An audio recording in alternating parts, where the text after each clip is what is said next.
Kasihan saya melihat pidato seperti itu. Dan beliau kan sudah sepuh. Ini pada tega semua nih kader-kadernya. Kader PDIP membiarkan Ibu Mega seperti itu. Pak Prabowo akan sulit untuk mengajak PDIP menjadi koalisi partner yang konstruktif. Melihat pencopotan Budi Gunawan, mungkin saya tahulah itu betapa sakitnya Ibu Mega. Pahlawan itu seharusnya tidak usah diributkan karena itu merupakan faktor pemersatu bangsa kalau kita bijaksana ya. Yang saya sayangkan pidato-pidato Ibu Mega yang intisarinya menolak gelar tersebut. Tetapi dibawakan dengan cara yang kurang simpatik menurut saya.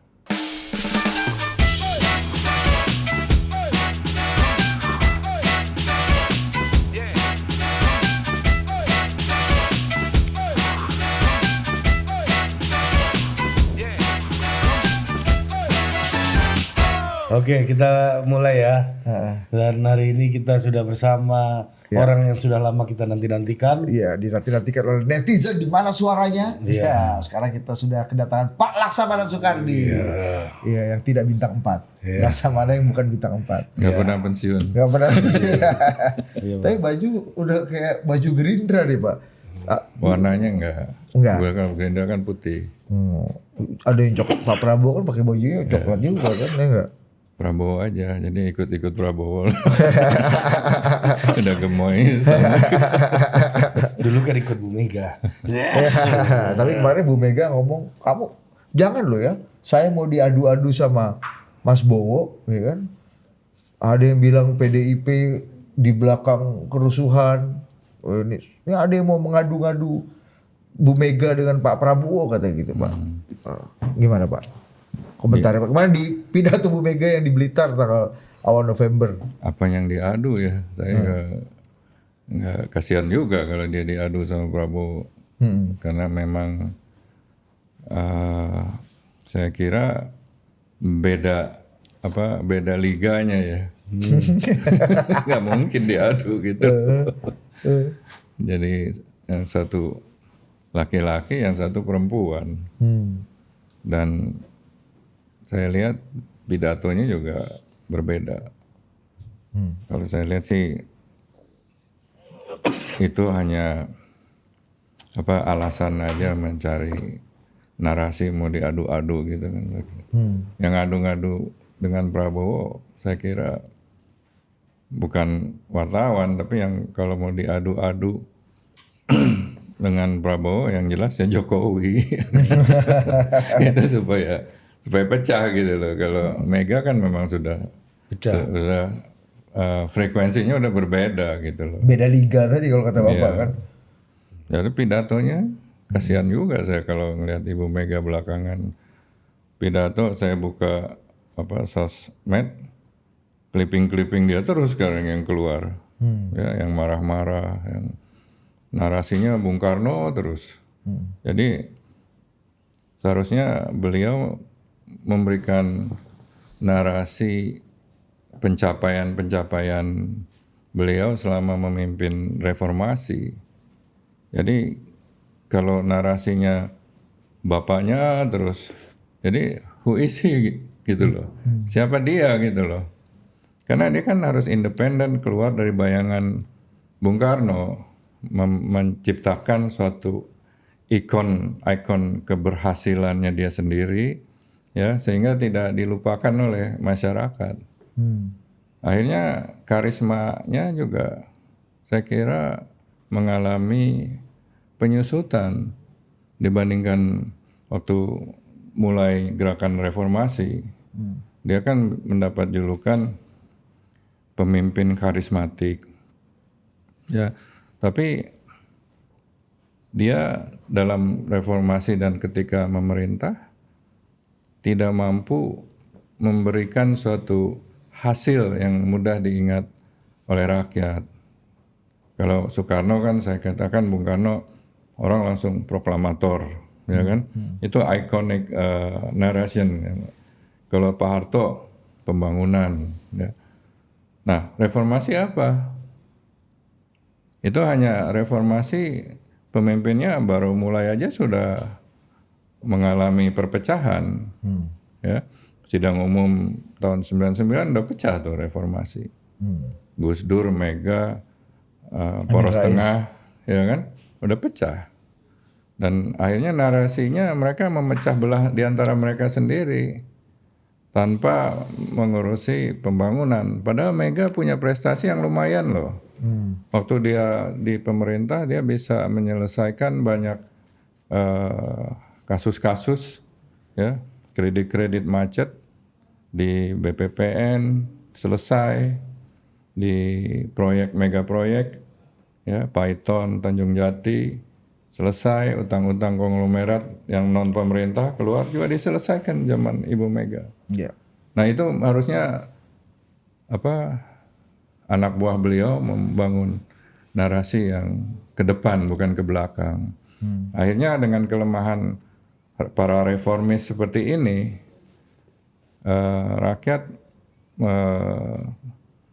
memilih narasi yang gampang diterima aja, yaitu Soeharto pembangunan. Makanya ketika diberikan gelar pahlawan pada Soeharto, yang ribut cuma Megawati aja, yang lain mendukung gitu loh. Tidak ada yang ribut kan. Nah, Sama kelompok pro demokrasi dan aktivis HAM juga banyak yang protes kan Pak sebenarnya Pak. ada yang protes, tetapi kan contoh ekstrimnya kan dari segi politik tidak ada yang protes. Ya bahkan dulu LSM, pegiat-pegiat demokrasi yang anak-anak muda itu mereka lebih terpapar oleh kekuatan kekuasaan ketimbang kesulitannya. Mereka gini loh, kalau disaring oleh saringan kesulitan mereka lolos. Tapi ketika reformasi menang menjatuhkan Pak Harto, saringannya berubah. Ya. Saringannya tuh kenikmatan, nggak ada yang lolos di situ. Iya kan? Nah ini yang hasil reformasi yang mendapat persepsi seperti itu.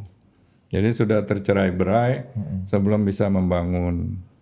Dan juga akhirnya para elit reformasi itu lebih membangun kartel. Kartel politik, kekuasaan, bagi-bagi jabatan, dan desentralisasi korupsi. Nah korupsinya itu tidak bisa dikatakan menyamai zaman Orde Baru. Ya. Jadi nggak ada poin lah di situ. Lalu dari segi kepemimpinan, hampir semua yang berpartisipasi di reformasi itu memilih jalur yang Pak Harto dulu dikritik, otokrasi. Ya semuanya jadi otoritarian di dalam partainya, nggak mau turun, bahkan membangun dinastinya sendiri, anak-anaknya. Nah ini yang menjadi pertanyaan bagi masyarakat yang mungkin yang kurang mengerti politik ya, karena Awam ya Pak, yang awam ya. Kebebasan demokrasi itu kan bagi mereka menjadi abstrak. Tetapi kinerja misalnya jalan macet, harga-harga tinggi, korupsi merajalela itu menjadi lebih nyata buat mereka. Jadi Pak Laks memaklumi pemerintahan Pak Prabowo yang memberikan gelar pahlawan di saat ini, dan juga tadi kalau kata Pak Laks, acceptance masyarakat terhadap kepahlawanan atau penyematan pahlawan pada Soeharto juga tidak terlalu resisten gitu. Pak Laks memaklumi itu dua faktor Saya tadi. memaklumi karena salah satu hal ya, bahwa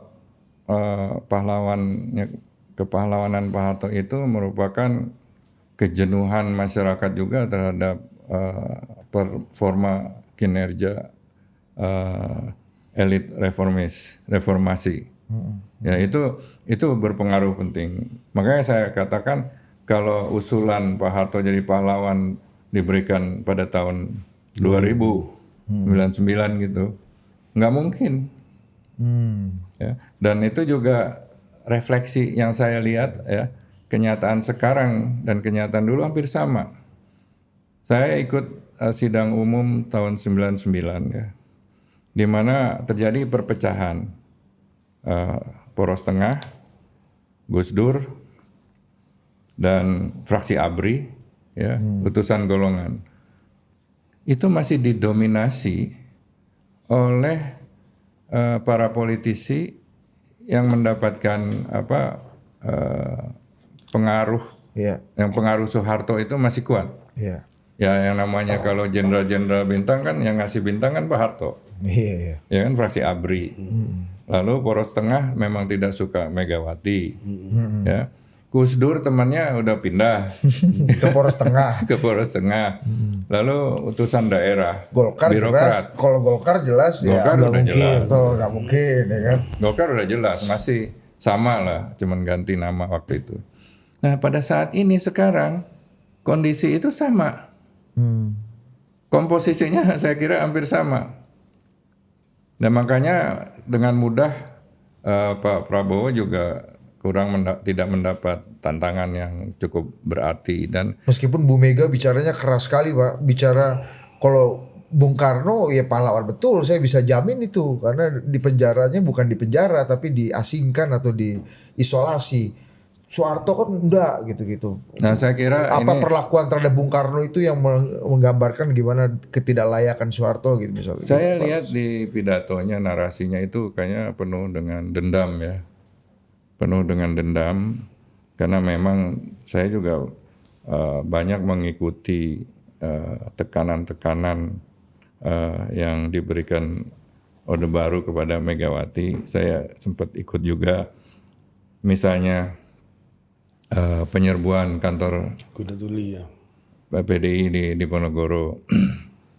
Tapi yang menyerbu itu dulu kan Pangdamnya Pak Setioso, Kasdamnya Pak SBY ya udah diampunin juga oleh Ibu Mega. Maka pada diangkat Setioso diangkat jadi gubernur. Iya betul. SBY diangkat jadi menterinya. Ya saya nggak melihat.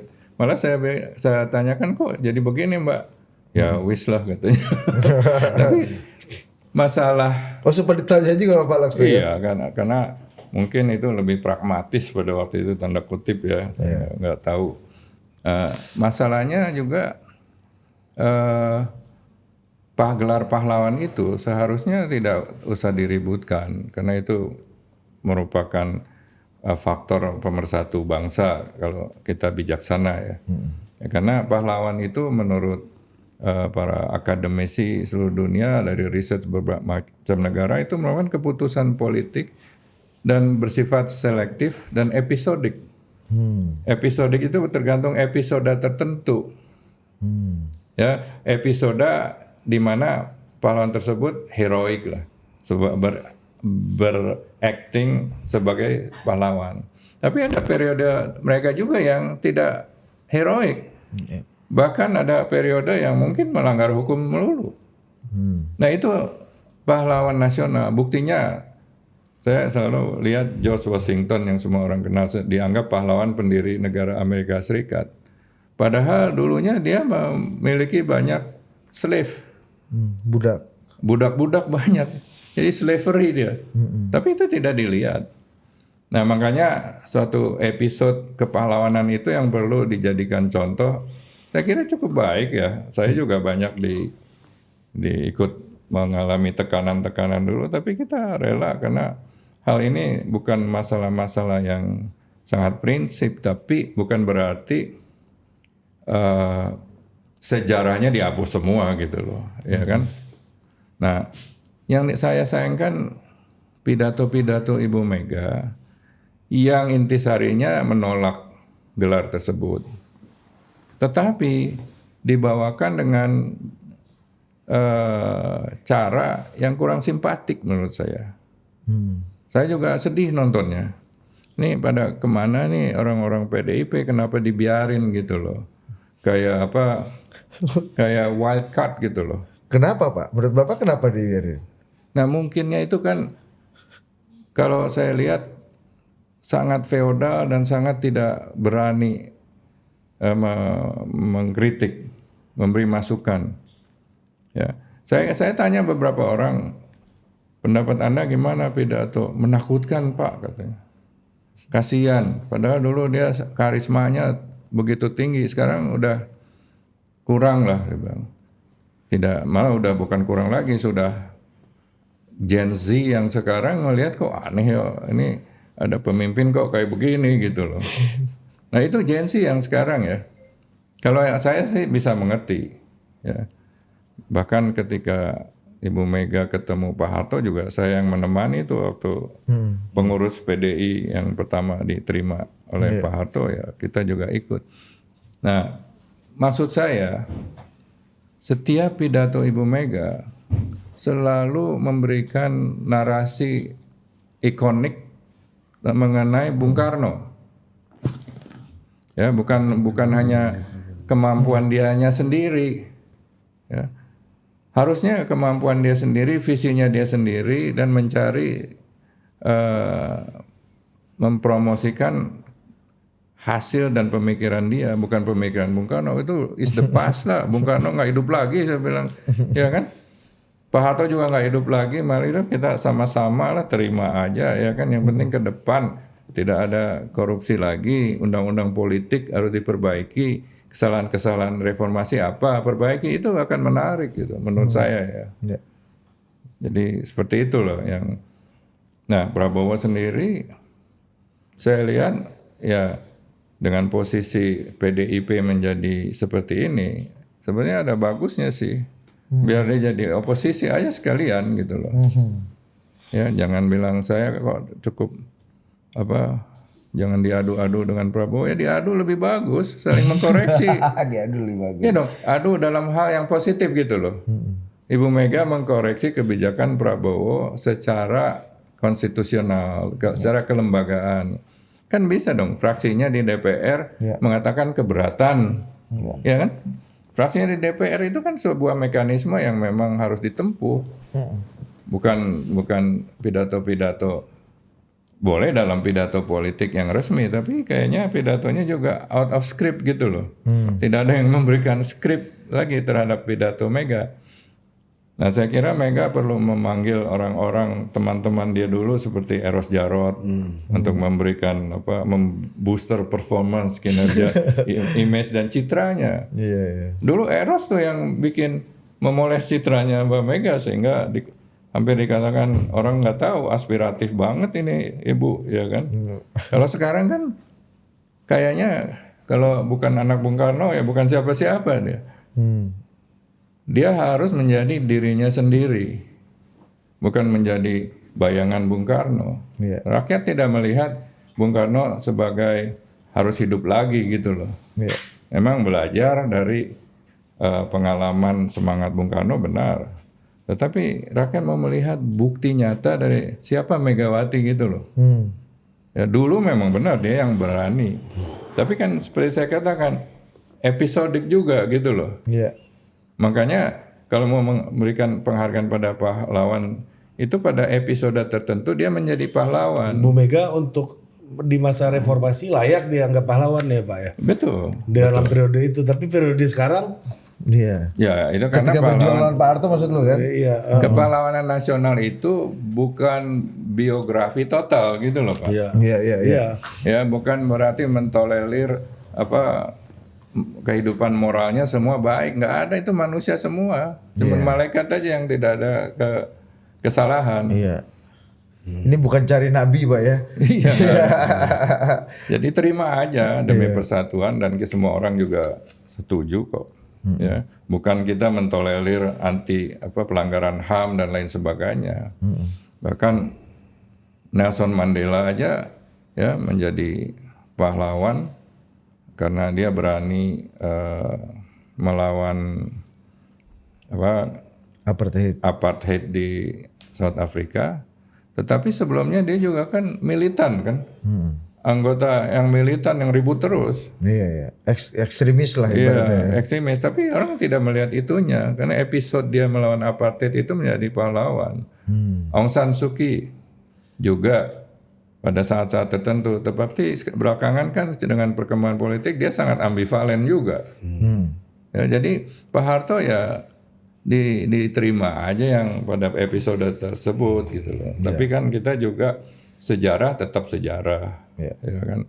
Tapi ya kalau solusinya bengok-bengok gitu ya bukan merupakan solusi yang elegan gitu loh. Kasihan saya melihat pidato seperti itu. Dan beliau kan sudah sepuh. Ini pada tega semua nih kader-kadernya, kader PDIP membiarkan Ibu Mega seperti itu. Mungkin pidato partai pemenang pemilu nih, ketua partai pemenang pemilu nih Pak ya. Ya, kita semua kalau partai politik melakukan pidato, apalagi pemenang pemilu, kita menunggu sebuah statement atau dalam istilah politik itu soundbite ya. Soundbite yang inspiratif lah. Seperti misalnya pidato Martin Luther King bilang I have a dream gitu loh. Yang seperti itu yang diingat terus dalam sejarah. Kalau ini apa yang mau diingat? Takut semuanya. Nah itulah kalau pemimpin yang... Itu di hadapan banyak delegasi internasional tuh Pak, karena lagi peringatan konferensi Asia Afrika. Jadi seru lah. Ya saya prihatin lah. Ya. Dan kasihan juga sama Ibu Mega. Ya. Kalau ngelihat situasi relasi antara Pak Prabowo dengan PDI Perjuangan sekarang gimana Pak? Kita lihat pertama Bu Mega sendiri yang juga ngomong gitu ya, bahwa ada isu Pak Prabowo mempercayai PDI Perjuangan ada di belakang turmoil kemarin, kerusuhan. Kemudian kita lihat juga sejurus kemudian aset-asetnya Bu Mega dan PDI Perjuangan sendiri sudah mulai dipreteli kan. Pak Budi Gunawan di reshuffle, Kepala BRIN juga diganti. Tapi Pak Prabowo beranggapan Bu Mega PDI di belakang kerusuhan kemarin itu, lu baca di mana? Bu Mega ngomong di pidato kemarin. Oh, Bu Mega yang ngomong. Iya, di Tempo juga ada kan? Ada. Tapi bukan Pak Prabowo yang ngomong kan? Bukan. Ini ditegaskan nih. Kemarin Bu Mega yang bicara itu kan, ada isu menyebutkan saya dan di belakang gitu-gitulah. Nah, meskipun orang melihat bahwa PDI Perjuangan itu akan tegak lurus bersama Pak Prabowo, mengingat kemarin di Kongres sudah dinyatakan bahwa PDI Perjuangan akan mendukung pemerintahan Pak Prabowo meskipun tidak masuk dalam kabinet. Yang kedua, Sekjen PDI Perjuangan mendapatkan amnesti Pak. Ini hadiah yang tidak kecil buat partai pemenang pemilu untuk menjaga marwah partai. Pak Laks lihatnya gimana? Kalau saya melihat ya mereka itu ingin mengejawantahkan citra partainya sebagai partai yang independen dan hebat. Padahal kemampuan untuk menjadi independen sudah tidak ada. Ya, Anda kan menyebutkan Hasto dibebasin, itu kan sama aja buntutnya dipegang gitu loh oleh Prabowo kan. Apalah kalau nggak buntutnya nggak dipegang, bisa anytime bisa dibuka lagi kan filenya kan. Bisa Pak ya? Bisa. Belum lagi file-file lain kan Pak? Iya. Itu sih ya. Jadi saya kira hubungan mereka secara politik di depan umum ya baik-baik aja. Tapi kalau di latar belakang atau behind the scenes kan kita nggak tahu. Ya, apa Prabowo suka dengan sikap politik PDIP, ya tidak mendukung, katanya mendukung, giliran baru pahlawan nasional tidak mendukung.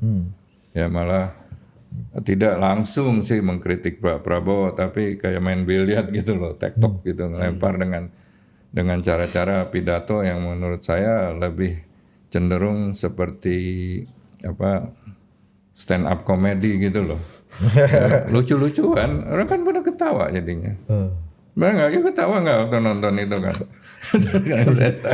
Pak Laks saya sih ngomong lah. Iya sih. Saya baru sadar gara-gara Pak Laks yang ngasih tahu.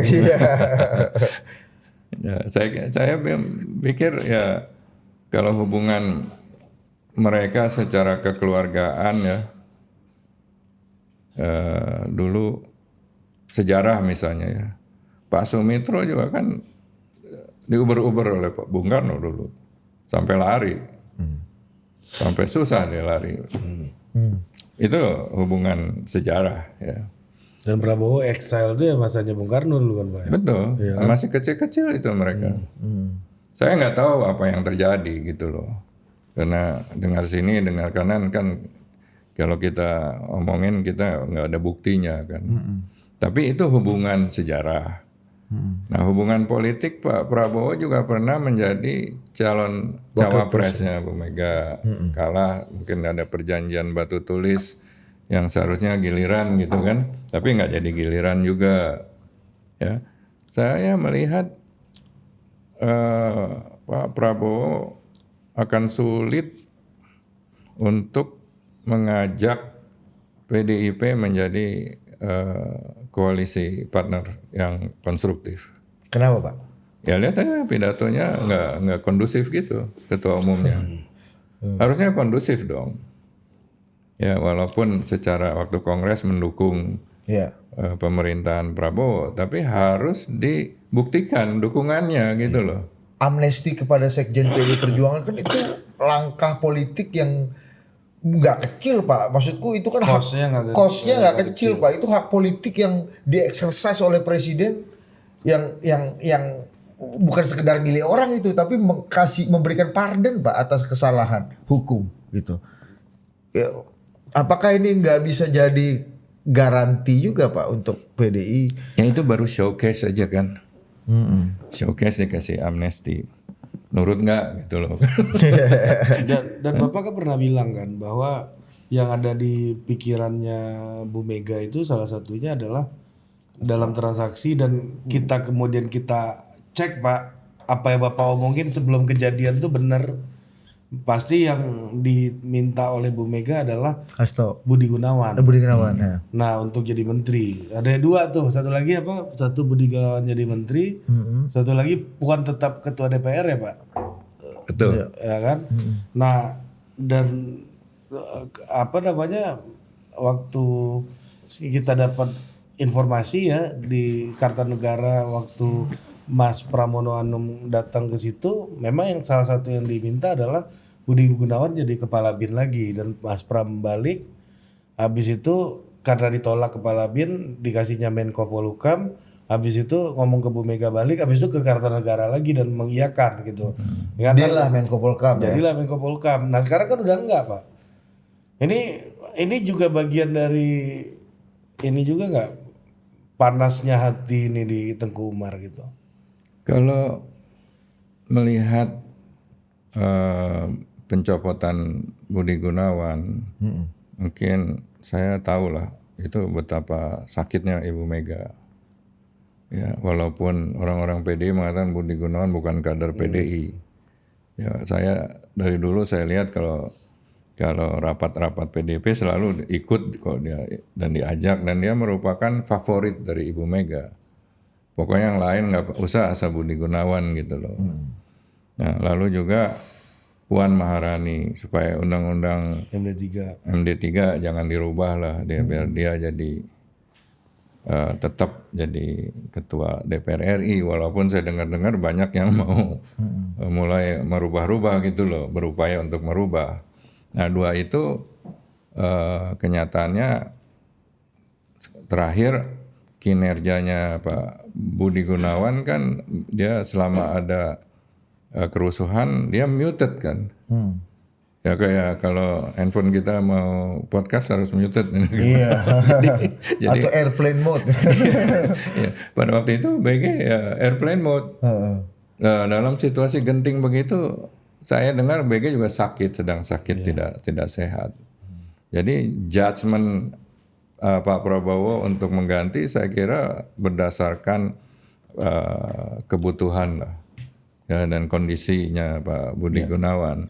Tapi mungkin dari pandangannya Ibu Mega bisa berbeda. Nah, menurut Bapak apa yang di POV-nya Bu Mega melihat pemecatan Budi Gunawan apa Pak? Kalau Bapak yang kenal lama Bu Mega ya. Kecewa berat sih. Kecewa berat karena tidak sesuai dengan harapannya. Ya. Waktu Budi Gunawan waktu Kongres PDIP Budi Gunawan udah diganti belum? Kayaknya belum ya. Belum Pak. Makanya- Kongres PDIP itu setelah 1 hari setelah amnesti kepada Hasto Kristianto. Makanya mereka mencanangkan kesetiaan Kepada mendukung Prabowo. pada pemerintahan Prabowo. Kontan tuh Pak bayarannya Iya, langsung. karena itu bayar kontan lah. Iya cash Bukan depan Pak kontan, ya. QRIS, pakai QRIS. Enggak, itu nggak QRIS, itu cash Pak. Cash keras. Iya cash. Ambil aja kembaliannya. Ya itu jadi memang Pak Prabowo sudah berupaya ya mengakomodasi Iya. ya, PDIP seperti apa supaya menjadi teman yang saling membutuhkan, saling menolong gitu loh. Tapi waktu kongres itu BBG belum diganti. Jadi dengan kekecewaan itu mungkin saya lihat pidato-pidatonya itu lebih mencerminkan kekecewaan dia gitu loh. Di-trigger oleh pemberian gelar kehormatan kepahlawanan pada Pak Harto. Oke, jadi hadiah amnesti Hasto tidak cukup untuk mengkompensasi kekecewaan Bu Mega tadi itu Pak. Ya karena hubungan Ibu Mega dengan BG jauh lebih erat ketimbang Ibu Mega dengan Hasto. Kalau Hasto kan dianggap pegawai partai aja kan. Karyawan berprestasi lah ya. Iya. Apa kalau Lebih tahu dia. bagus Iya kan, employer of the Employee of month. the month ya. Betul. Employee of the year dapat hadiah tuh Pak biasanya Pak. Kalau di kantor kita dapat hadiah dikit Pak. Nah, saya Makan melihat bakso 2 mangkok. kenyataan itu bukan semacam tebak-tebakan, tapi kemarahan Ibu Mega dalam pidatonya itu menggambarkan bahwa dia kecewa gitu dengan Pak Prabowo. Saya bukan ngadu domba ya, tapi lihat cara beliau marah-marah gitu merupakan sebuah kekecewaan yang menurut saya lebih baik pandangan dia lebih baik disalurkan secara kelembagaan melalui lembaga DPR RI, bukan dalam forum seperti standing committee gitu. Jangan komedi Pak. Yang bilang komedi. Kan Bapak yang ngomong tadi. Aku bilang standing committee. Standing committee. Enggak, emang sih sangat aneh ya. Seorang pemimpin kok pidatonya seperti itu. Ya. Jadi di PDIP sendiri juga dulu ada korban yang namanya korban 27 Juli itu ada 17 orang kalau nggak salah. Itu pun tidak diopeni itu. Tidak diopeni tiap tahun. Akhirnya sampai mereka juga putus asa aja udah berkorban gitu loh. Dan waktu Setioso sebagai Pangdam terjadi peristiwa Kuda Tuli dan Pak SBY sebagai Kasdam dulu di lapangan operasional karena di bawah jurisdiksi Pangdam Jaya kan. Ibu Mega tidak dendam. Tidak dendam. Kenapa yang ini dendam gitu loh? Ya, ada perbedaan ini Pak ya, sikap lah ya. Ya karena mungkin Dalam case-nya berbeda kan, ini menyangkut orang favorit yang diganti gitu loh. Terkait Budi Gunawan lah ya Pak. Iya. Nah, itu kekecewaan itu tumpahnya pakai platformnya pas momentum Soeharto. Kadang-kadang kan kita marah sama Budi ini alasannya lain kan Pak. Tapi marah untuk alasan yang lain lagi kan Iya, gitu yang kan. penting kemarahanku tersampaikan lah. Kan ngomong memecat Budi Gunawan ini kan nggak mungkin di publik kan Pak itu. Ya susah lah karena Apalagi itu kan bukan kader udah dibilang. Permintaan- Kok marah bukan kader? bukan kader tapi permintaan khusus Pak. Ya kan? Berarti di atas kader ini Pak. Iya.